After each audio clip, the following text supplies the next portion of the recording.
بسم اللہ الرحمن الرحیم۔ محترم ناظرین السلام علیکم۔ سورۃ الاعراف میں فرمایا گیا ہے کہ حضرت آدم علیہ السلام کا اس دعا میں اپنی خطا کا اعتراف اور توبہ پر آمادگی کا اظہار ہے۔ تذل و غضو اور عاجزی و انکساری اور اس جذبے کا اظہار ہے کہ مشکل گھڑی میں انسان اللہ تبارک و تعالیٰ کے رحم و کرم اور عفو و درگزر کا محتاج ہے، اور عاجزی و انکساری کا یہ راز آپ کی اولاد سے جو بھی پا جائے گا، دنیا و آخرت میں اس کا انجام بہت بہتر ہوگا۔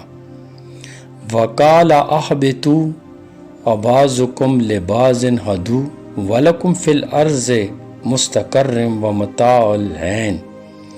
یہ خطاب آدم، ہوا اور ابلیس تینوں کو ہے، اور کہا جاتا ہے کہ اس خطاب میں سانپ بھی ان تینوں کے ساتھ شریک ہے۔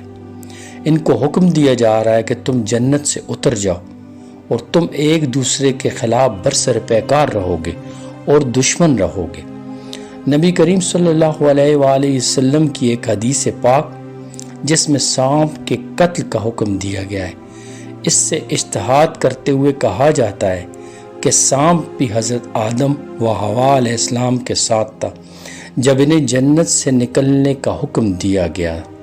حدیث کے الفاظ یہ ہیں: ما سلمنا عن منزہا ربنا عن، کہ جب تک ہم سانپوں کو ماریں گے نہیں، ان سے محفوظ نہیں رہ سکتے۔